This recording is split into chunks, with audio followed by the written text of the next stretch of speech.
back to Vlogmas and welcome back to Wales. It's lovely to have you here. Hope you're all doing well. Hope you're all having a good week. I've been having a busy day today. I've spent all day shifting wood and I've spent all evening tidying my room and getting ready for doing Vlogmas in here.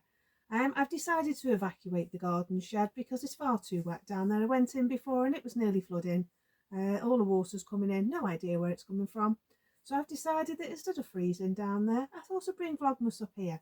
So as you can see behind me, I've brought my advent calendar up with me. I've brought my Milky Bar Kid advent calendar with me as well. I've already had the chocolate, sorry. And I've decided to come up here. So I've been busy setting myself up. I've got a little table now where I can sit and record things for you. So tomorrow, if I've got time, I'm going to sit and record making a cowl with some art yarn, because I've been wanting to do that for a while for you. I mentioned it to you in yesterday's vlog. In today's vlog, I'm going to be showing you how to make one of these. It's a stand for my drop spindles. These spindles have been falling about all over the place, and I thought I'd show you how to make one. So yeah, I recorded some footage for you last night, so I'll pop that in for you. I recorded for you the process of how I made it. It still needs finishing, it still needs sanding, and it still needs staining, but you can see the basic principle of how to do it. My candlesticks are now dry. They've turned out really well. I'm really pleased with them. So they just need gluing onto the stand. Now, I didn't want to do it while it was still wet, and it's that cold out here.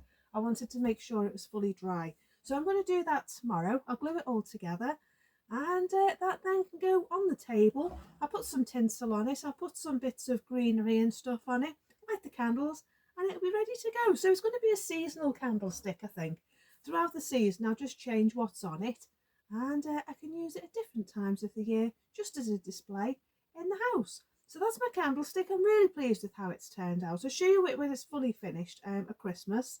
I'll show you it all set up and the candles lit, and you can enjoy seeing what it looks like in all its glory. It's just a quick vlog today because I've been so busy today. I'm absolutely worn out. I haven't had a chance to edit my video for my other channel yet. I've got the carol service tomorrow. I've got a coffee morning at the church. So I've got to be out bright and early. I've got to be out for 9:15. So today's just going to be a quick hello. There's not really much been going on around here craft wise. I really haven't had the time. I'm hoping to get some weaving done while I get my videos edited, and try and get that finished so I can give it to the lovely lady in church. But I've brought my jumper along because I found what I want to put as the sleeves, and I thought that I'd just show you cutting out this jumper for the coasters that I want to do. So I've just noticed the pocket's got a little bit glue stuck to it, so let's get that off. But this is the jumper. It's old, it's holy, it's got loads of holes in it, as I showed you it yesterday. But I'm going to cut the pockets off, and I'm going to put the pockets on my work jumper that I've been making. So this is what I've done so far. I've stitched it by hand, but there's a little bit of puckering going on here, and there's a hole still to stitch up, which I've just noticed. I noticed that yesterday. So what I'm going to do is I'll just get my scissors. Right, so I've got my scissors. I've only got 20 minutes left on my phone, so hence the quick episode, because I need to get all the stuff off. So I'm going to cut the pocket out. So I'm going to work it that I've got about 1 inch of space around the pocket, and that way I can stitch that on. There we go. So there's our pocket. So I'll be able to turn it in order to stitch it, and I'll stitch it all the way around, and then you won't see the back, and the pocket then I'll have a nice little pocket on the front. So I'm going to do that with both the pockets. Sorry I can't turn the camera down any, but so there's my 2 pockets, and they're going to go on my jumper. Now I'm thinking of saving this neckband as well. So I'm going to take my scissors. I'm going to cut up there. And I think I'm going to save the neckband on the top as well. So I'm going to cut that off. And these are things that I can reuse if I want to upcycle something. And I've got a jumper in mind. Right, so there's our neckband and our button band. So that might do another project. It is 100% wool. It's Marks and Spencer's. Now, the bit where the mouse has got, I'm going to cut that out in one piece. So what I'm going to do is I'm going to bung it in the washing machine. Try and cut where the mouse has been. Neaten that up. And then cut straight across. I've had a lot of wear out of this cardigan. So there we are. We've got this big piece here. So that's going to be my mat for my table. And then I'm going to cut the sleeves off, as I've done before previously. I'm going to cut them on an angle, following the raglan. Like that. And then I can use that for something else, because I think I'm going to use the bottom for a pair of mittens. So we'll work out how long we want them, like we did before. It's seen better days, but I don't mind. It's only going to be for me. I think I might put a hole in. So I'm thinking that long. I think that's a good length, about 12 inches. So I'll cut that across.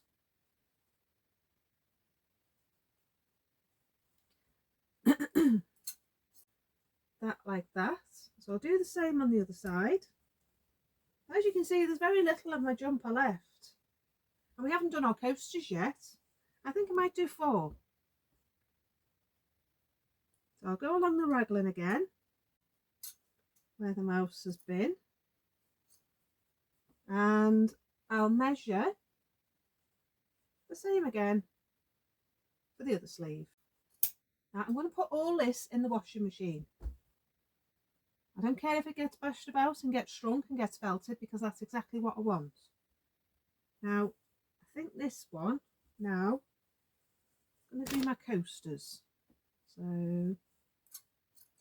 put that across there. Now, I'm hoping the holes will cover up. Spare button. So there's one piece. I think that's it. It's off there. Oh, I might get one more. 2.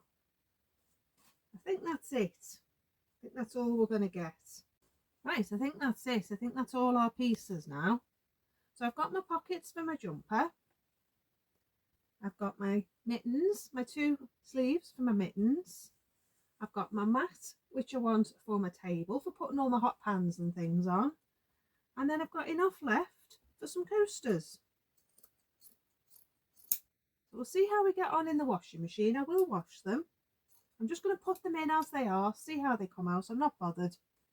And then we'll come back another night and we'll have a look and we'll see how we've got on with that. So that's that. Hopefully I can make a Christmas present with some of that. Hopefully the coasters. Do some nice edging, blanket stitch around the edge, and see how we get on. So that's one thing I've done tonight. So I'm doing the washing tonight, so I can stick that in the washing. But yeah, I'm going to hand you over to Past Hazel, and we are going to have a look at making a drop spindle stand. And that's this, as I say. I've got 11 drop spindles on here. I've managed to use a scrap piece of wood, just because it had a nice curve on it here, and some nice grain on the end there, and on that side. So I was really pleased with my stand. I've managed to get one of these Russian spindles on as well. But there's 5 across there, 5 across the back, and then this one in the middle. So I've got 11 on there, really. So that's good. So I'll let you have a look at the video, and you can have a look at how I've made it, in case you want to make one for yourself. Or in case you know a lovely spinning person who would love a drop spindle stand that they can stand all their drop spindles on, and it looks a lot tidy. They were all flopping about in a mug and falling all over the place. And they're just a lot tidier. Right, so I've got my pillar drill out, and one of the other jobs I want to do is with this big piece of wood here. I found it, and it's got a nice curved edge here, and I love all this grain stuff going on the end.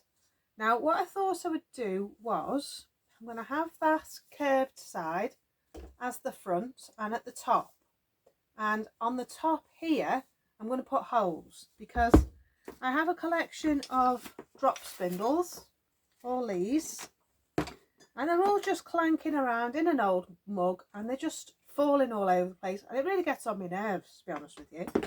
So I've got this super duper heavy drop spindle, this one here. So I thought that I'd put them along the back like that and drill holes in the top and make space for my drop spindles. And then they can also be stood up in this piece of wood, and then that'll keep everything tidy, because I've got some beautiful ones. These are made by Spinolution Yarns, I think it is. She makes weaving looms and things on Etsy, and they sent me a load of different ones because I'm going to put them in my kits. And there's bare elm, there's beech, there's ash, there's oak. They've all got a bit, that one's oak. They've all got a bit gnarly. There was elm as well, bare elm. I think that's these ones. And these are beautiful, but they've got wet and damaged in my shed. So I need to give them a good sand, give them some oil and restore them. But I've also got a bottom wool drop spindle that spins that way, which I need to learn to use. And this was my first one that I ever bought.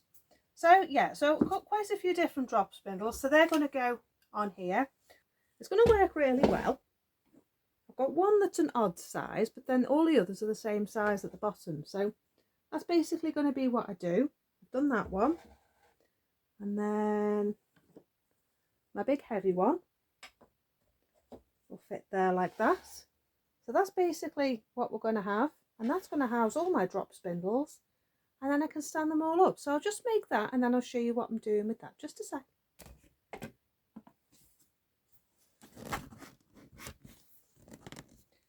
Right, so the first one I went with was an 8mm, and all the others are I think it's 12mm. It's either a 10 or a 12. That's a 10. Yeah, I think it's a 12mm drill bit. So I've pre-marked the holes along the top here, and my dad's given me this gauge for doing my peg looms. So I've just used the same holes, and I've just put them 2 inches apart. So mark up, line it up with your mark in the wood. You could do this with an ordinary drill, you don't have to do it with this one.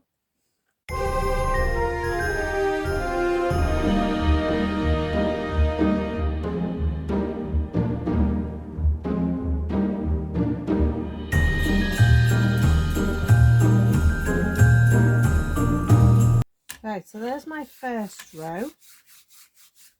I just need to mark out again where they need to go. So basically what I'm doing is I'm going to do these slightly off. 1, 2, 3, 4, 5. Now I've got 11.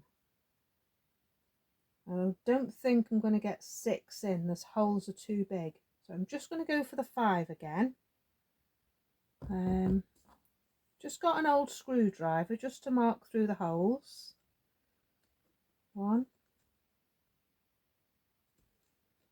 2, 3, 4, 5. As long as I can get most of them on, I'm not too bothered.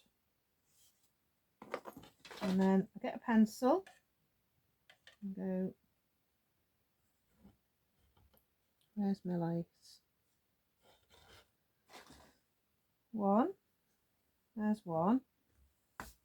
And if I line it up with that one, I'll be able to roughly see where the others are. 2, 3, 4, 5, 6. Just like that, I've got a run of pencil marks. Right, so let's do that again. I've got a depth gauge on this, so I know that every hole, when I push it right down, is going to be exactly the same.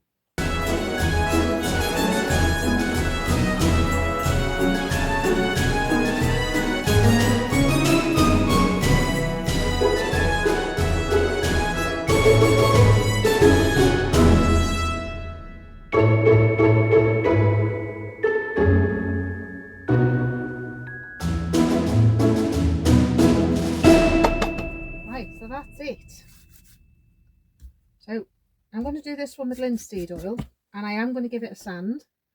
I'll just show you it in action. Move that out the way. Put the small one.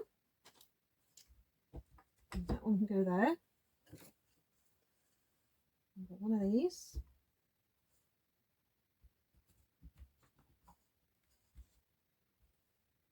You can go there. Another one of them.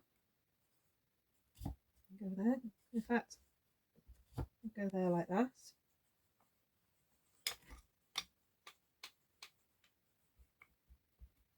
Go in there. Go in there. Go in there.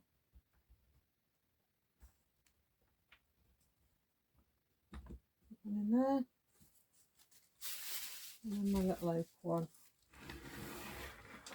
There you go. There's my drop spindle stand, all nicely done. I don't think I'm going to get the 11th one in. I'm not too fussed. I can always lie it in between. Where's the last one? Oh, maybe I only had 10. Yeah, I've got all 10 there. So there we go. They're all in, all nicely in. I'm going to sand it. I'm going to put linseed oil on it. But for tonight, I think that'll do. So there you go. You can make your own drop spindle stand out of a scrap piece of wood that my husband had from a job. And yeah, you're good to go. So you could make that for someone for Christmas if you've got time. You can do it with the ordinary DeWalt drill. I just did it with this because I wanted to do it quickly and make sure they were all the same depth. But as you can see, all the drop spindles are all different sizes, so it doesn't really matter. But yeah, oh, I have got an 11th one. I've got this spindle here, this Russian spindle. So that one can fit in there, in between all the others.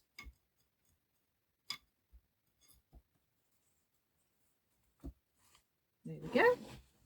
That one can fit in there like that, and they're all nicely together. So I'm going to put them over the in the window. So that's a nice, quick, easy gift you could make for someone for Christmas. There you go. That tidies them up. I know where they all are. I can get to them nice and easy now, and I can just do drop spindling whenever I want, and they won't annoy me by falling over. Let's tidy the mess up. There we go. Much better. Very happy lady. Right. Well, I hope you enjoyed that. I hope you enjoyed seeing all my wood making and making my drop spindle stand. I'm sorry it's been a quick episode today, but I have been so busy. We had to move a big massive mountain of wood from outside the house before the landlord come back. And I wanted to get it all done today because they're coming back on Thursday. And thankfully, there was someone from the family who turned up today, and she was very pleased it was all being moved. It's been there since August. So yeah, it was good to get the job done. It's all done. It's all moved. It's all out the back. It's drying in the garage. And hopefully in the new year, I can start splitting it and getting it ready for the fire. So that'll be handy because that's next year's wood. We've got enough for this year, hopefully. But that's next year's wood. So what the farmer drops off in 2024 will be for 2025. God willing, I'm still alive and I'm still able to split it and move it and get the fire going. Oh gosh, living like this is such hard work sometimes. It's a lot of fun. It is a lot of fun, but it's hard work and it's tiring. And my poor husband's nursing a bit of a sore back this evening, and he's got to lead the carol service tomorrow, the poor man. So I feel sorry for him. But hey ho, anyway, I'm going to go. I'll show you some of the carol service tomorrow. I'll show you the church all nicely lit up. I'll let you have a little look at it before it gets lit up, show you around. And I'll let you have a little look after it's been lit up, and maybe a bit during the carol service. So yeah, there's also a lovely big tree in the town, so I'll try and get a nice bit of video footage for that for you. So we are drawing nearer to Christmas. It is starting to feel a lot like Christmas. And yeah, I'm glad I'm bringing Vlogmas down here. The garden's so wet. It's like a river coming back down the path. And it's very difficult to get up there. It's even difficult to get up to see the chickens at the moment. So I think it's just going to be a lot better all round to be in here till the new year. We'll get making, we'll get doing stuff, and we'll have lots of fun. So I'm going to love you and leave you. I'm going to go back in, get my other videos edited, get some weaving done, and I will see you tomorrow. So enjoy the rest of your evening, and I'll see you tomorrow. Take care. Bye for now. Bye bye.